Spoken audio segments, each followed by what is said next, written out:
All right, is this on? You can hear me? Well, thank you for having me back. Last time I spoke was in 2021 and it was on Zoom. So I'm really happy to be here in person and getting to see folks. And thank you, Coco, for the introduction and for purchasing the books to raffle off. I also am going to be giving away a few freebies today. So as a public speaker, I have this pet peeve that I hate that moment at the end of a talk when the speaker says, does anybody have any questions? And nobody moves. I hate that. So I'm warning you now, start getting your questions ready. And as inspiration / bribe, I have a few things that I'm going to give away. They're not the books we're selling today, but a few little goodies I'll give away to folks who are brave enough to ask a question so we can all avoid that awkward silence before the questions. So I am an author, a beekeeper, a journalist. I used to be an organic farmer. And I said I have 4 kids. My 3rd child is a senior at Tufts right now. So I'm very at home on campus, and I'm really excited to be here in person. So my first 2 novels, Waiting for the Night Song and The Last Beekeeper, which came out this year, and 2 new books that I just signed a contract for, they all deal with a fractured human relationships set against the backdrop of an element of climate crisis. And I've come to think of all of my books and my writing as manifestations of my own climate anxiety, and writing them has sort of been a way of performing therapy on myself to think about these things and work out solutions on paper. My writing is steeped in my love of nature, in the mountains, lakes, and forests of New England. And as a beekeeper, I love bees. I love the way the inside of a hive smells. I love the vibrations that fill the air when you open up a hive, if anybody has seen that. And I love how brilliant bees are at geometry. If you've ever looked really closely at a beehive, it's incredible. And I don't know if many of you know this, but bees have an internal GPS system in their rear end. They call it a celestial compass. When people say making a beeline, that's what they're referring to. Bees know how to get where they want to go. So they're really amazing creatures, and we're losing them among our other pollinators. So has anybody here either kept bees or been around an active open beehive before? So it's kind of magic, isn't it? It's this sensory experience. So when a beekeeper opens a hive, there's this magic sensory moment that happens afterwards. The bees rise from the hive and they saturate the air with this like gentle but penetrating hum that starts to feel like it's coming from the inside of your own head because it's resonating in those little tiny bones in your ears. And this aroma of like warm wax and honey fills your sinuses. There's nothing really quite like it.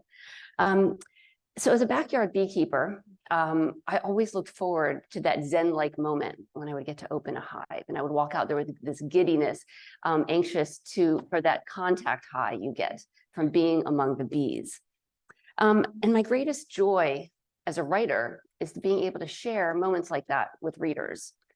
So today I'm going to talk about my book, The Last Beekeeper, but I'm also, I'm not going to talk for a half an hour about my book because that would be incredibly boring for you.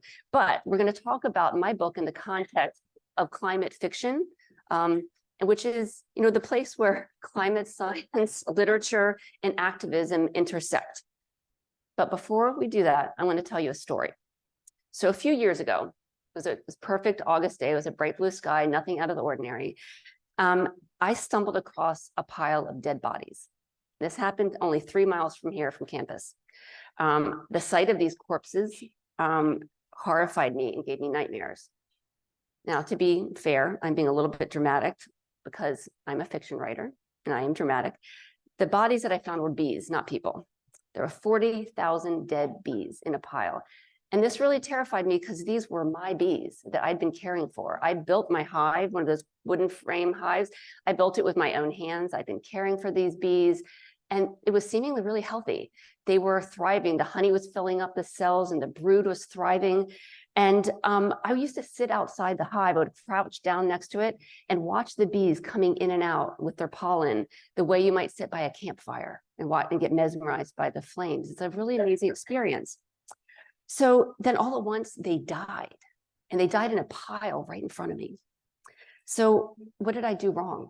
Was I not being a good beekeeper? So I consulted with other beekeeping experts and friends, and I tried again.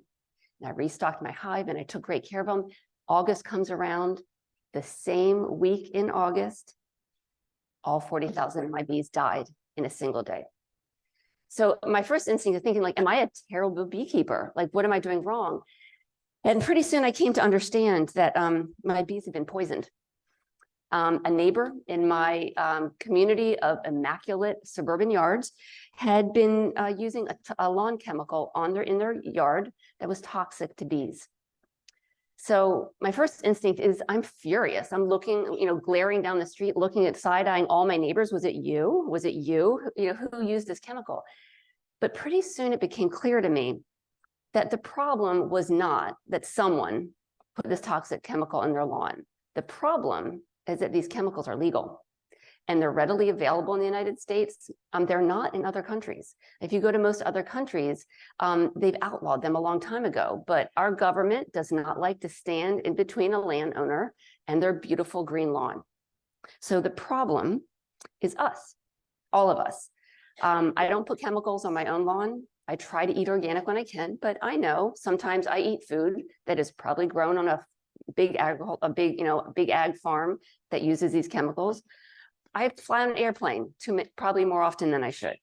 In big and small ways, we are all responsible for what's happening to our pollinators, and in a bigger sense, for what's happening to our planet. So when we talk about the loss of pollinators, I imagine most of you are thinking about bees, and in particular, I bet you're thinking of honeybees. We've all seen the hashtag Save the Bees. Bees are cute, they're fuzzy, they make great cartoon characters, they're kind of endearing and charming. They make honey, which we use. They make beeswax that we use in all sorts of cosmetics and candles. And they pollinate 1/3 of the food on planet Earth that humans consume. There are so many metaphors built into the way bees live in community and a lot of puns. If you're in the bee world, there's an endless supply of puns you can use related to bees. People love talking about bees, drawing bees. They're great protagonists in stories. And they become the poster child for our pollinators. But the truth is, honeybees are a lot better off than most of our pollinators. In the wild, it's our native pollinators that are in most danger. And those are the ones we should be concerned about because we see value in honeybees. We see economic value.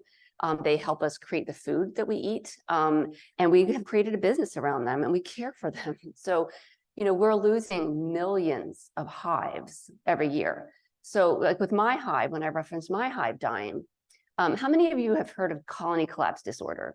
Okay, so that's this mysterious thing that's happening all over the world where bees are dying off suddenly and mysteriously, but they fly off from the hive and they never come back. So there are a lot of theories out there, but we don't really know where they go or why they're dying. Clearly, that's not what happened to my bees because they came home. So as we're talking about, our native pollinators, we don't know where they go at night. We don't know when they die in a pile. It's harder to keep track of what's happening to them because we're not investing in them. We're not supporting them the way that we do honeybees. So we've built hives for honeybees. We make sure they have food and water when a young hive is being established. We nurture them. We give them antibiotics. We give them antifungal and anti-parasitic medications to keep them healthy. And although we're losing hives, millions of hives every year, we are replacing them at almost the same rate. But that can't be said for our native pollinators. So ironically, when in all this care and love that we give to our honeybees, you've probably seen either in person or maybe out on the highway, big tractor trailers loaded up with boxes of beehives that industrial beekeepers travel all over the country. They take their honeybees to California for almond season. They take them to Maine for blueberry season and everywhere in between. They cart them up in the middle of the night and whoosh, they're off to a next farm the next day to pollinate. But they leave damage behind when we do this. When we import a pollinator, leave it there, and then we whisk them out, they bring diseases with them.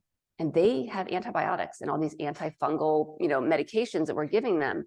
But they're taking these diseases to all these other, regions and ecosystems, and the native pollinators are getting sick, but we're not there giving them antibiotics, so it's killing a lot of them. So we need to be thinking about our pollinators in more than one way. Don't just think about the bees. When with we think about how when they leave an ecosystem, they've left behind disease. And the other thing they do is they can outcompete the local pollinators. If you imagine bringing millions of honeybees in on a truck and putting them out on a monoculture situation on a farm, big agriculture, they're going to outcompete the local pollinators. So in addition to bringing diseases, they're taking their food.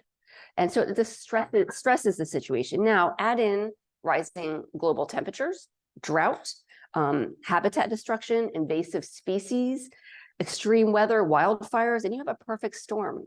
And our native pollinators, our wild pollinators, are not doing well. Up to 90% of the wild plants in North America require pollination to survive. 35% of the global food supply depends on pollinators. And here in North America, 1 in every 4 species of wild pollinator is at risk of extinction. So those are really scary numbers. And this is all according to the Center for Biological Diversity. So while I love honeybees, don't get me wrong, I love honeybees, and I want to support them and protect them, but we should also be really concerned about our wild pollinators. And I do touch on that in my book, although it is about a beekeeper of honeybees.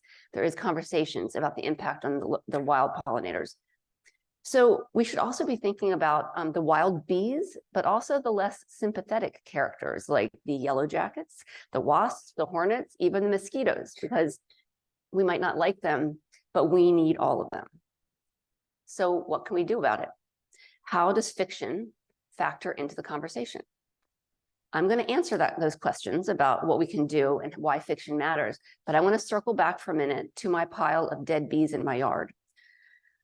So as I was looking at this pile of dead bees, I started wondering, what was happening to the wild pollinators? Were they dying too? I didn't know where they were. I didn't know where to look for them. Were the butterflies and the yellow jackets being killed off by these agricultural chemicals?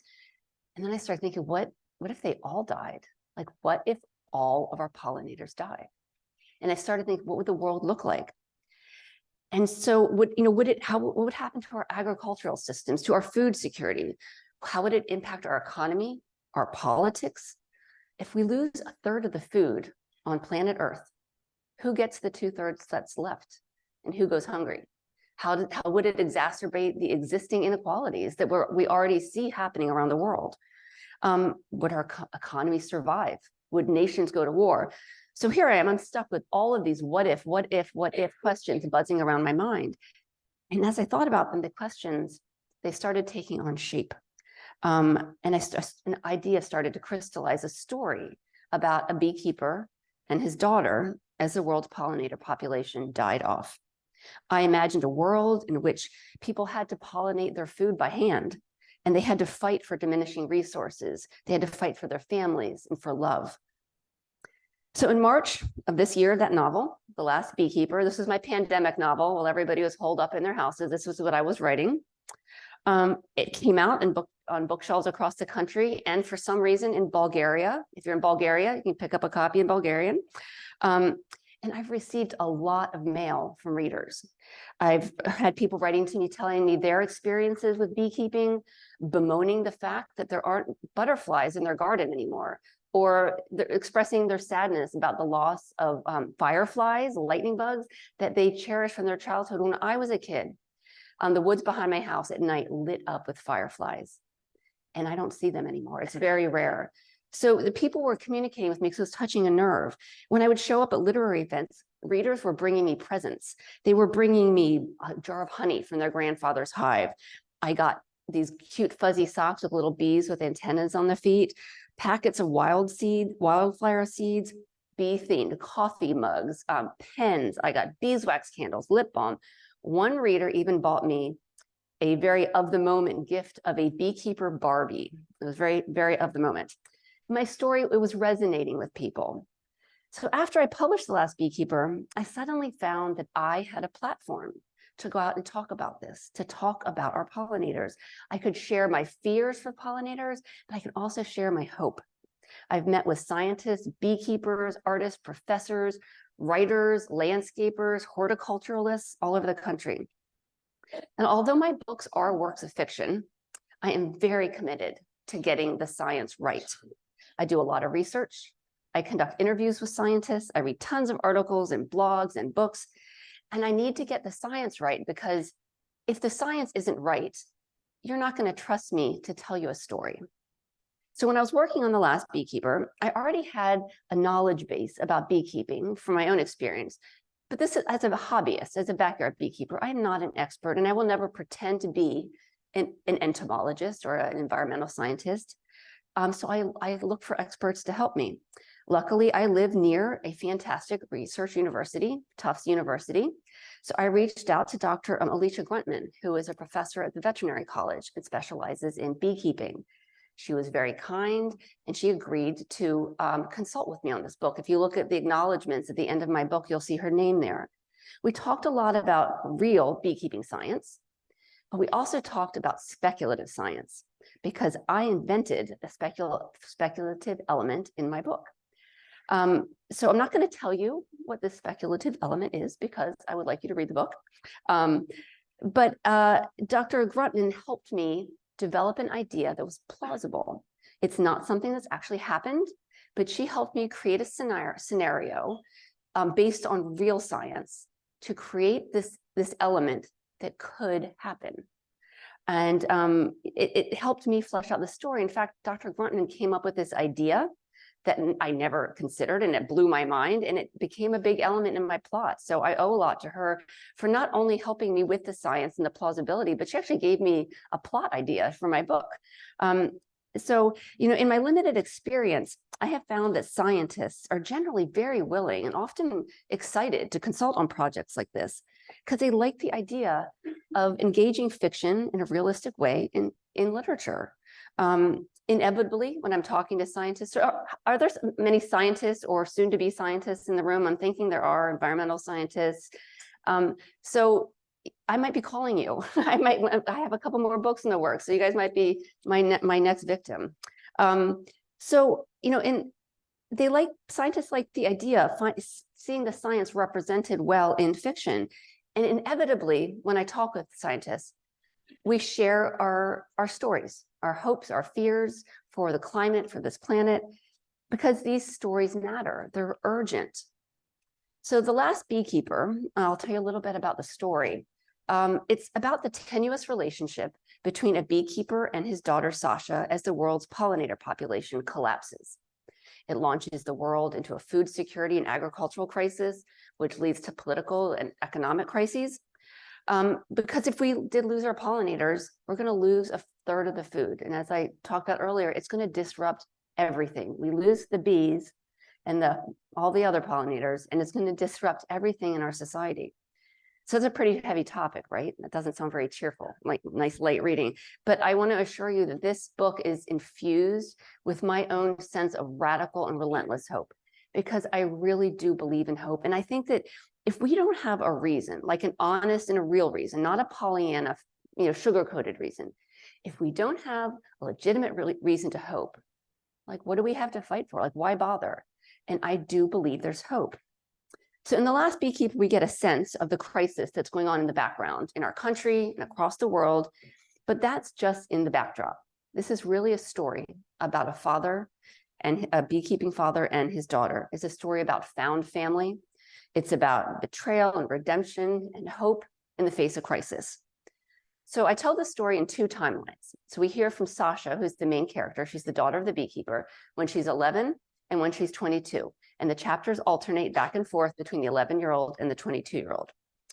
So when Sasha is 11, she lives this idyllic life on a farm with her father. They tend bees, they garden, they cook. She runs wild in the woods and climbs trees and splashes around in the creek in her backyard. She's happy.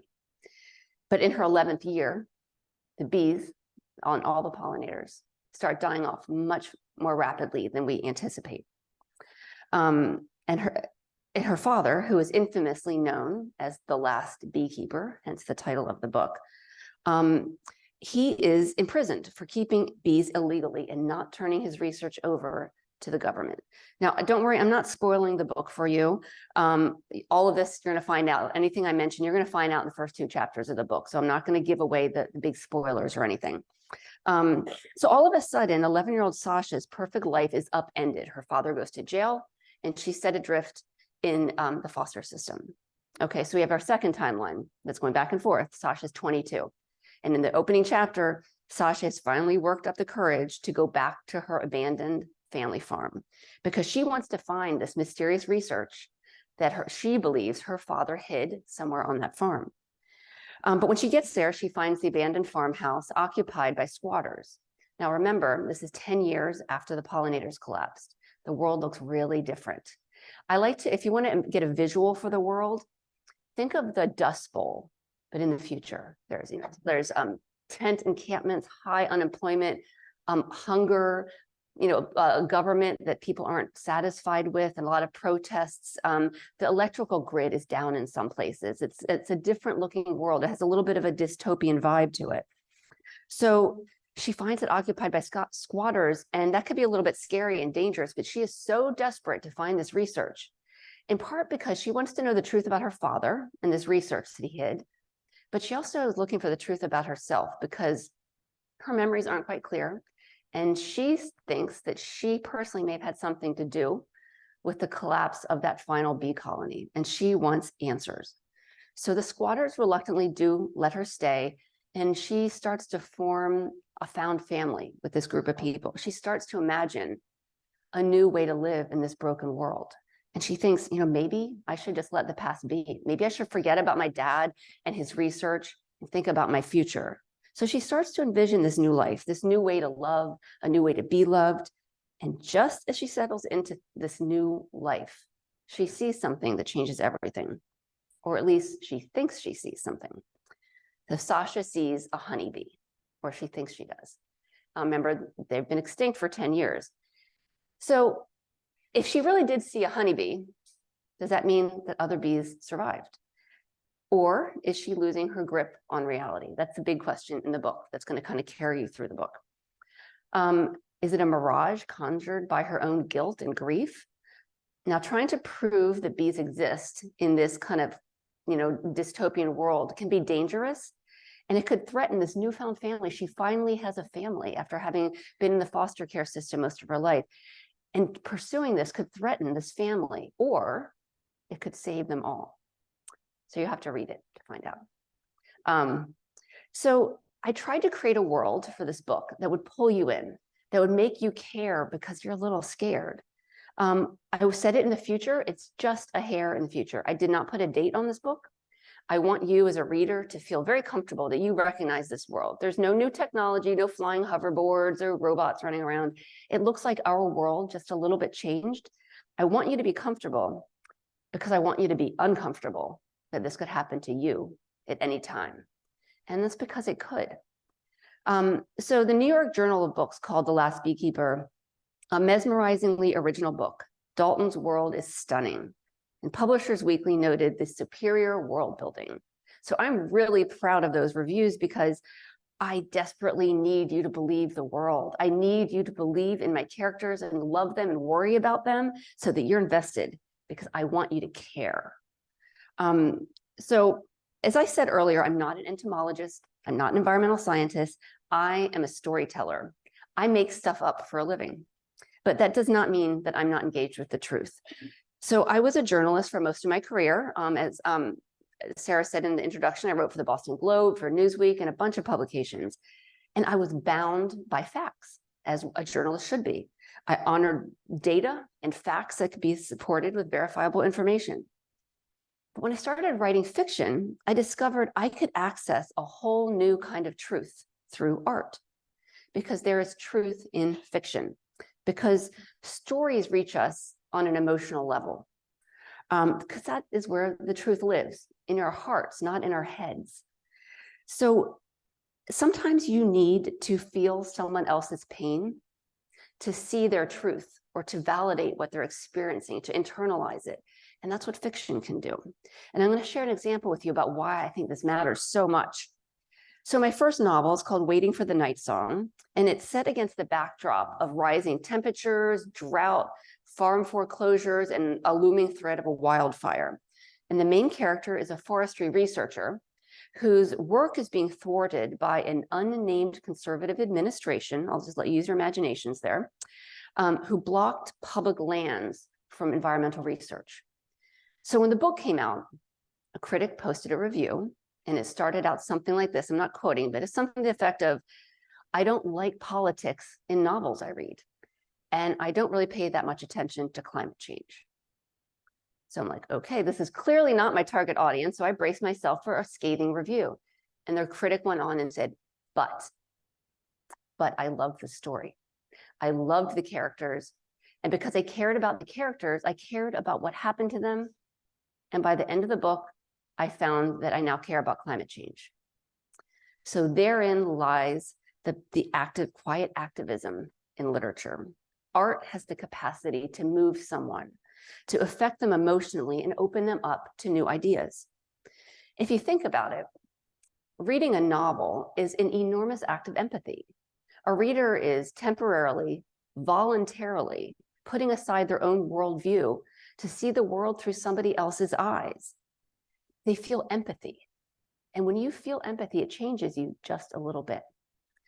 And maybe it makes you want to take action. So this leads me back to the question I posed earlier: what can we do, and why does literature matter? So I'm going to talk specifically about fiction, but you could include all forms of art: visual art, dance, performance art.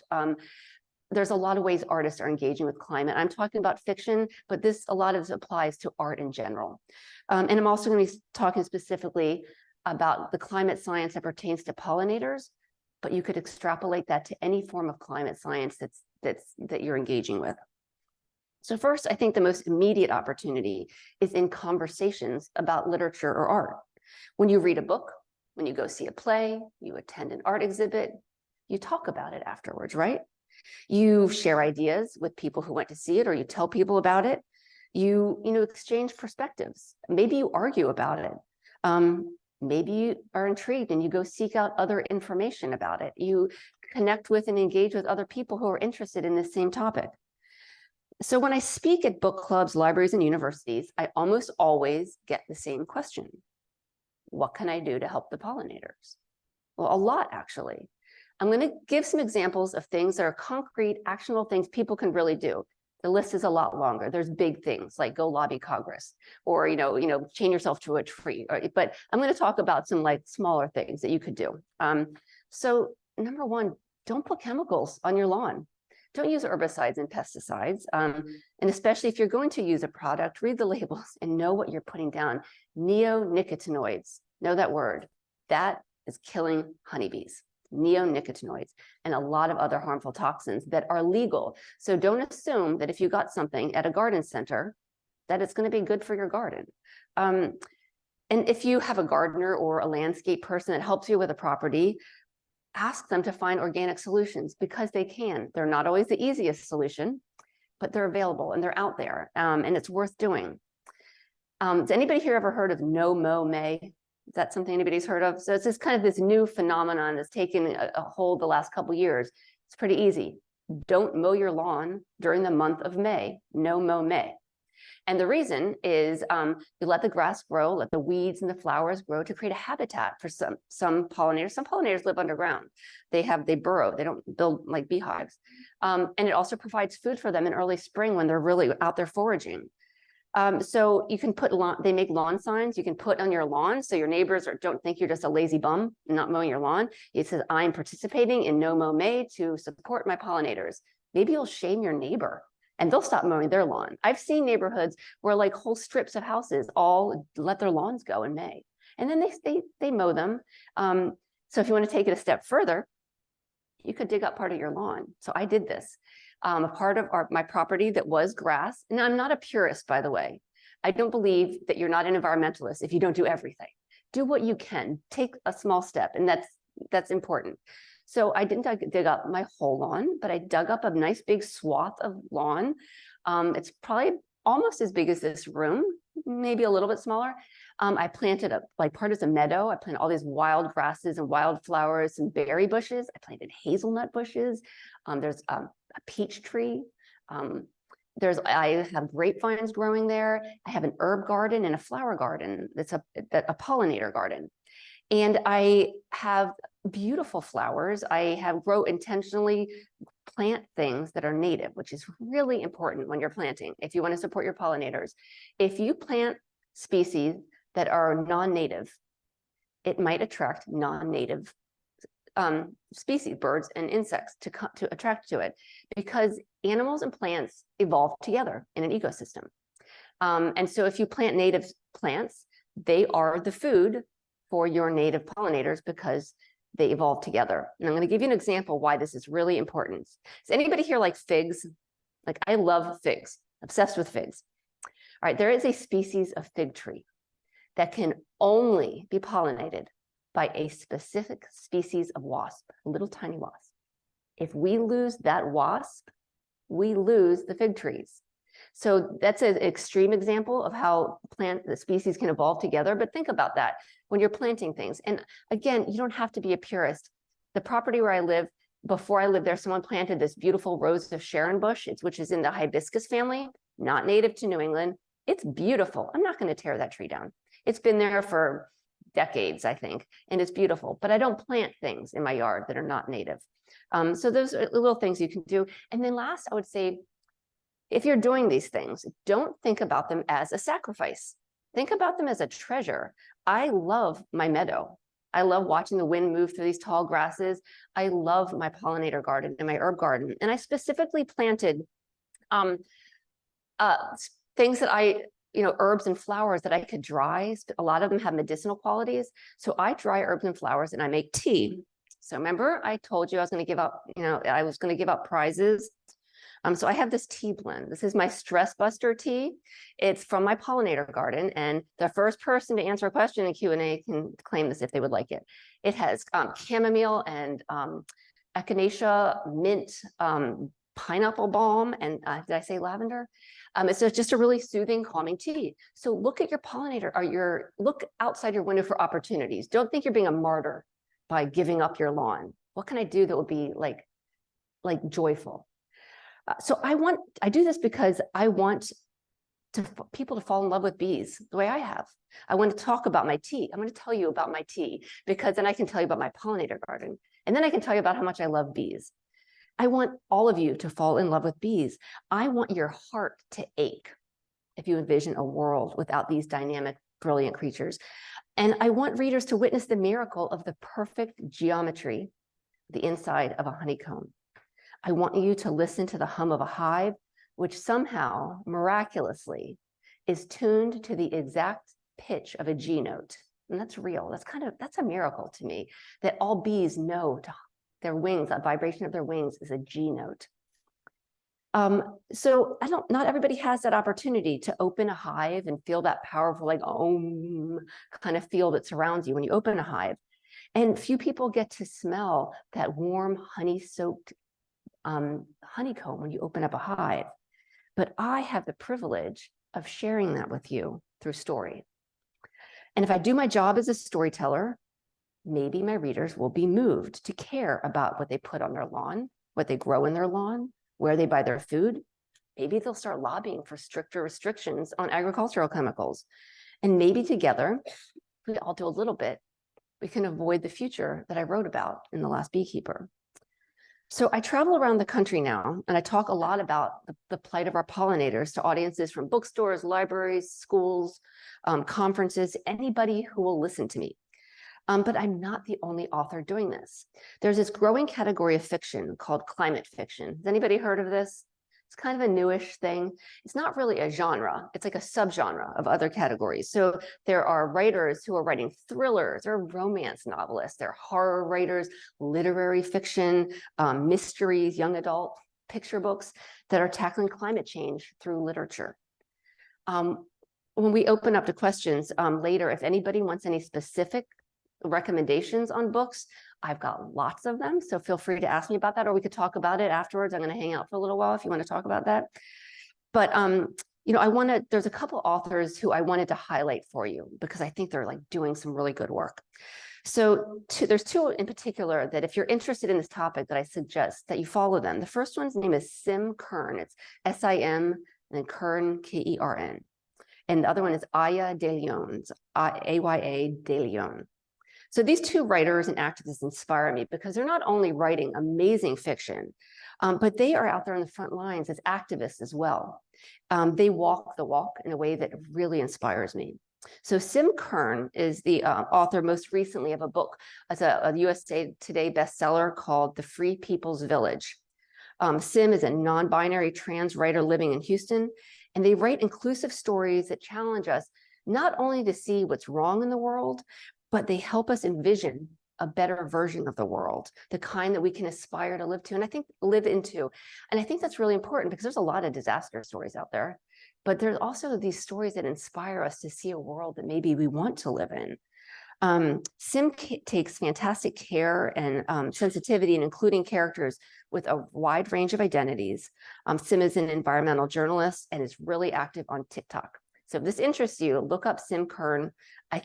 On Instagram, I know Sim goes by Sim Instagrams badly or something, which is ironic because they Instagram fantastically.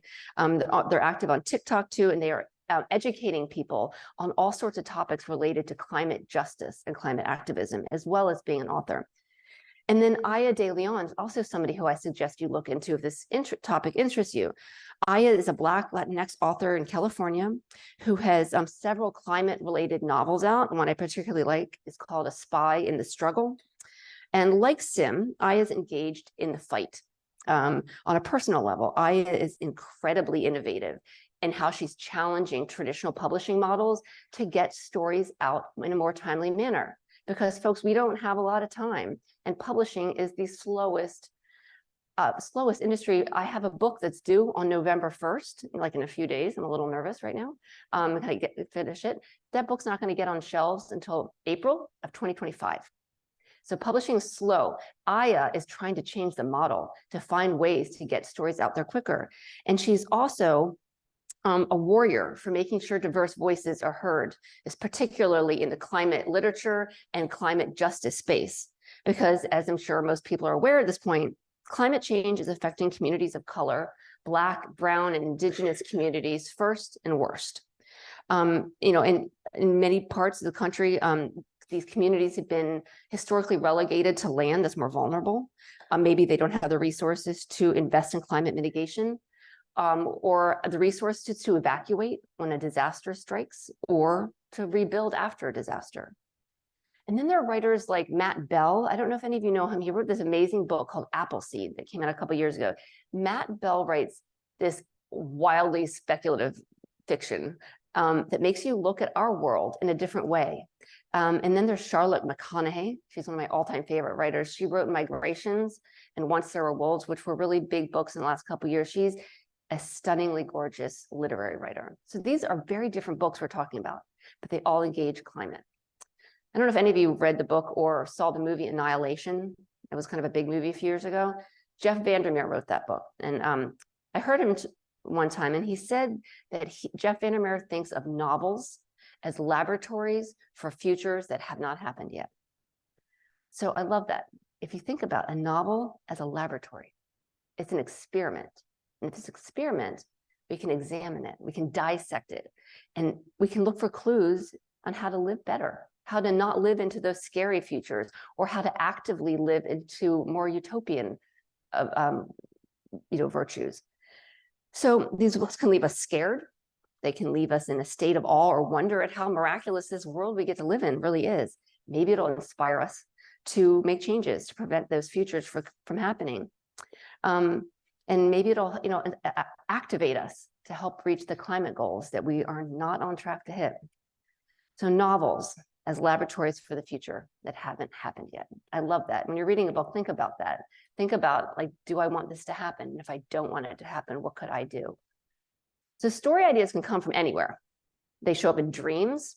They show up in the shower, in a history book, from the sound of a dog barking, a child screaming, in like the heart-stopping color of a sunset, in the smell that reminds you of a lover's perfume, or in a pile of poisoned bees.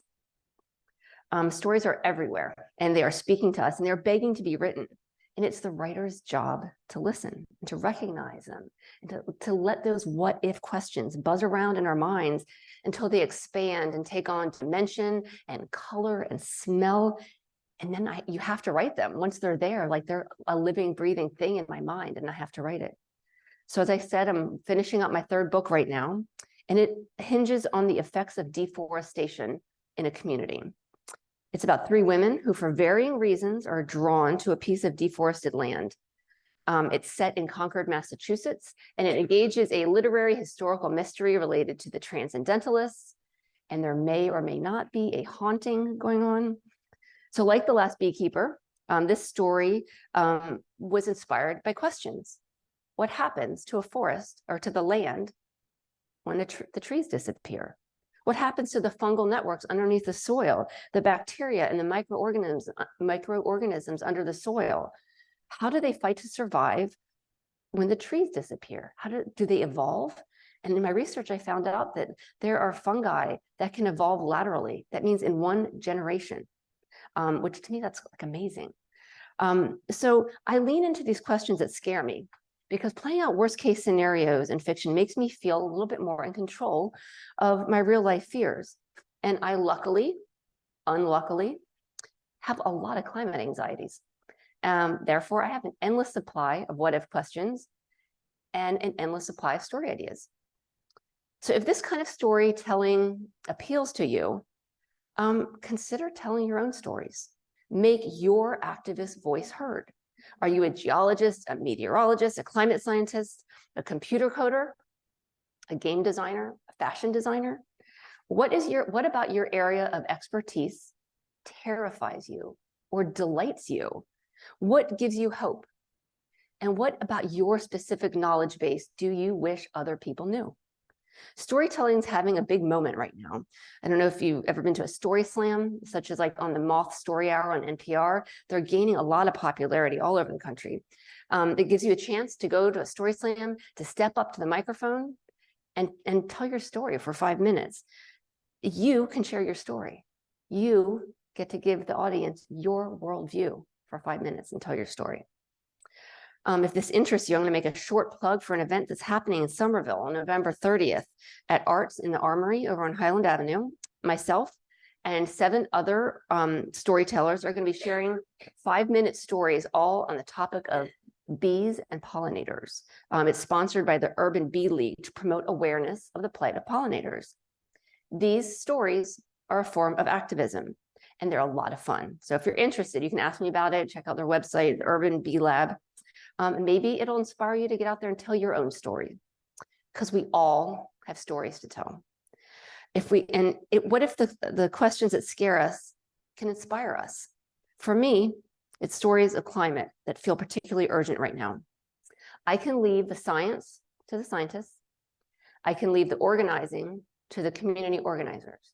But my job is to tell a story that makes you feel something. I want to make you hurt. I want to make you feel joy and wonder, so that when the scientists and the organizers, who are the real heroes here, when they organize a protest, when they ask for your help, when they share data, you're going to be emotionally ready to engage. And that is where literature, climate science, and activism intersect in ways that can affect change in our world. So I would love to take some questions. I have a couple things that I'll give away, and it's pretty loosey-goosey. If you ask a question, I've got the tea. I also have some packets of custom wildflower seeds you can take, some bookmarks, and I'll let you think about this while you're thinking of all those many questions you're going to be asking, right? I have, so my first book, Waiting for the Night Song, this is the cover. This is the one about the scientist who's being thwarted by from doing her research. It's a beautiful cover. I have a copy of the, I hate to show you this cover because it's horrible, but this is the exact same book, but this is a large print edition of my book. And if anybody in this room either is visually impaired or has someone in their life who's visually impaired, I would love you to just come up and ask for it. And I would love you to take it home, because I really feel like access is important. And it's sometimes really hard to get copies of books in large print. So if that affects anybody in this room, just ask me and I will give you a copy of the book. So who has a question? I'll start right here. Oh, thank you. Thank you so much for a great talk and what promises to be a beautiful book. Did you say there was a question? Right here in the front. Hi, my name is Kaylani. I'm an environmental studies and anthropology student. My question is about the dystopian nature of climate fiction. I feel like a lot of the media I've engaged with in climate fiction has this really like dark and dystopian theme, which like as a person who's been studying like climate change for a long time, like I don't want to in my free time think about the doom and gloom of it. Do you feel like maybe climate fiction has had or is going to have like a space where there isn't that dystopian focus, and like maybe examples that you know of that maybe have those like more positive themes? Yeah, absolutely. I love that question. So of course, I'm going to plug my own book, right? So Waiting for the Night Zone is not dystopian at all. It's a contemporary book. It's set in New Hampshire. And it is about contemporary issues that are happening for real. And it's a hopeful book. I will always promise any book that I ever write is infused with hope, because I do believe in hope. I think you can have a dystopian world that's actually hopeful. Now, there are some really dark books out there. There's a really heavy, dark material out there. I mentioned Aya de Leon. She has a book it's called A Spy in the Struggle. It's about a climate activist movement. It's about students, and it's about maybe some dark things that are happening in the activist movement a little bit, but it's about people out there doing work and what's getting in their way. And not everybody's a good guy, even in the climate movements, so it's a story about people. And it's her books fire you up. Like you read her books, you want to go set something on fire. You want to like change the world. And also Sim Kern, who I mentioned, writes with they write like, some of them are utopian stories, and some of them are realistic. Some of them have a darker edge to them, but they bring ideas that you want to live into in their stories. They have a book out called Real Sugar is Hard to Find, which is a collection of short stories, which came out about a year ago. There's also a genre called solar punk. Have you ever heard of this?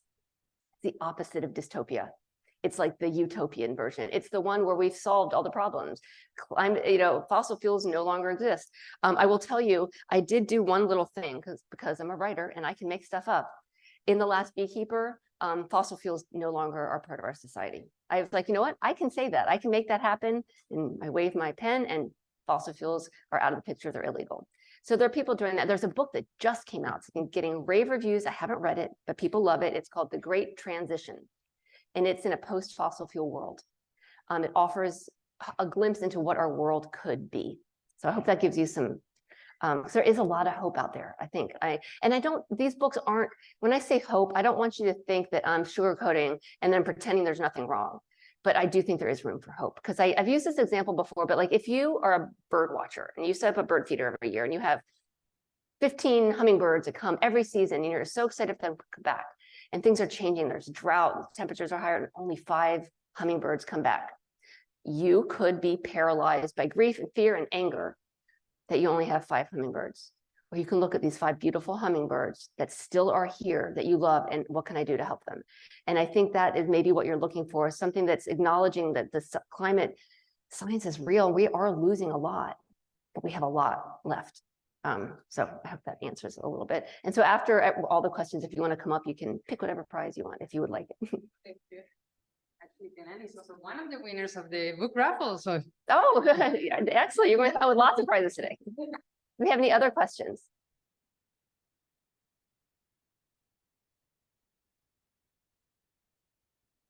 Thank you. Can you hear me? Yes. So I'm kind of wondering about how you reconcile the power that's involved as an activist, because the potential that storytelling has the potential to placate our need to do more and really provide solutions that might seem like solutions, but just continue to perpetuate a system that leads to ecological collapse. So I'm thinking a lot about the idea of what do you do with your garden? Well, I don't have a garden. Most people in the world don't have a garden, and that intersects so much with class and race and colonialism. And so I'm wondering, how do you reconcile the fact that when we make those solutions present, we're potentially supporting the systems of landowning that actually Yeah. need to be challenged for better, more comprehensive, more equitable solutions? That's a fantastic question. Thank you for asking that. And it is true. I gave you solutions to deal with a garden, and I have a garden. In terms of gardening, I mean, there are, limited access to public gardens or community gardens, but you're right. Land is an issue. And I think that getting involved with organizations, joining the environmental studies, social organization that you were talking about, getting involved with other people, affecting change at the university level, in politics, and there are bigger level things. And I agree that people can placate themselves. I can do that. I can sit here and tell you I'm making change in the world by writing books, but I'm going to go home and look at my garden out my window, right? So we all have skills. And we all have certain resources, whether they're inner resources or outer resources. And I think it's about looking at yourself and what you can do, and where you can engage. And I don't have all the answers, and I'll never pretend to have all of the answers. But I think that one of the problems, there's like this paralysis in perfection, that if I can't do it exactly right, and I'm not serving everybody, I shouldn't do it. And that is something to keep in mind when you're doing, but it also shouldn't stop people from doing the things they can do. And it should, and for me as well, to keep in mind that not everybody can plant a garden. And when I do this talk, next time I do this talk, I'm going to think of you. And I'm going to go home and think of ways to add some things to this list, because I think it's a really important thing. And that's one of the reasons I like doing these dialogues, talking and having questions. And I also, by the way, if someone asks a question today and you have a better answer to it than I do, you're allowed to just say, hey, can I add something to this? And if you have an idea, I want the conversations to continue because I think they're important. And I'm grateful that you brought that up, because I am going to do some thinking and add that into my talk. So thank you for asking that. Other questions from this area?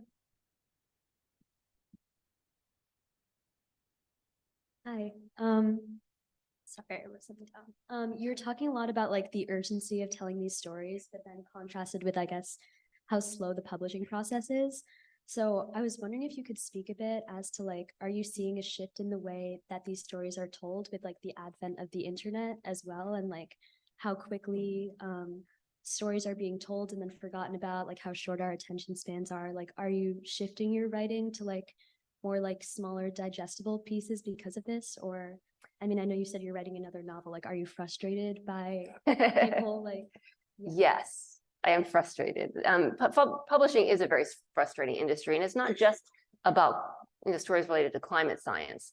Imagine you have this thing you want to tell the world, and they buy it and they edit it, and then you sit home and you wait for a year and a half for it to come out. It's frustrating. So I mentioned Aya de Leon before. So she's trying to shake things up in this way that's spectacular. So she wrote a novel, and I can't remember the name of it, but she serialized it in a magazine instead of trying to sell it to a large publisher. There's more money in selling to a large publisher. This is a book specifically for young adults, and she wanted young adults to have access to it right now. And she didn't want them to have to go out and buy a novel. So she serialized it in a magazine. I think it was maybe in Orion magazine. I'm not sure, maybe it was in Grist, but she's also trying to work on models that are helping speed up publishing. There's something in the works that she's working on right now that isn't out there yet, to try to speed up specific climate stories to get out there.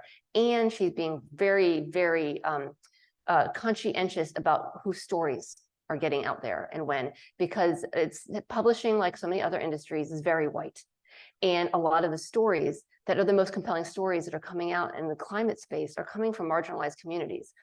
There's a lot of Indigenous writers writing amazing climate fiction, and a lot of stories that publishers weren't buying as often for all sorts of institutional reasons, which could be another topic for another lecture. But Aya is trying to break that. And there are other writers, other publishers, smaller publishers. Sim Kern has published with a couple different small presses. Small presses can get to press a little faster. I write articles as well as novels. I write articles for all sorts of different publications, for online and in print, about what we're talking about today. So it's a frustrating model. I don't have the answer to it, but there are people out there who are trying to throw a wrench in it and change it. And so yeah, stay tuned and keep watching Aya De Leon. I think she's going to be like a disruptor in a very good way.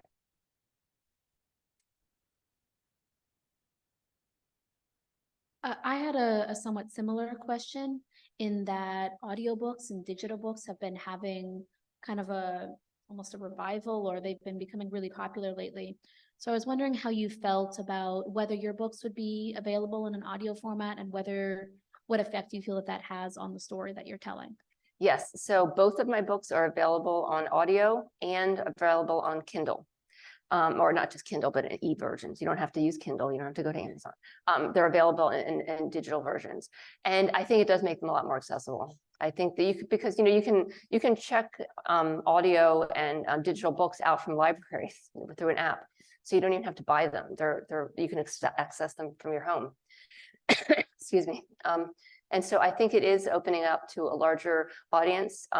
It's taking into consideration people, reading differences, having a digital version, having audio versions, having the large print versions weren't as readily available to as many people. And I think that's really important, especially the audiobooks. My mother has macular degeneration, and she was a huge reader. And 20 years ago, that would have been the end. But now she can listen to audiobooks, and there are millions of people out there who that's kind of changing the way they read and changing the accessibility of stories. So is that our last question today? Unfortunately, that's our last question for the formal time, but I invite you people to come to talk to you if you can stay for a few minutes. Yeah, absolutely.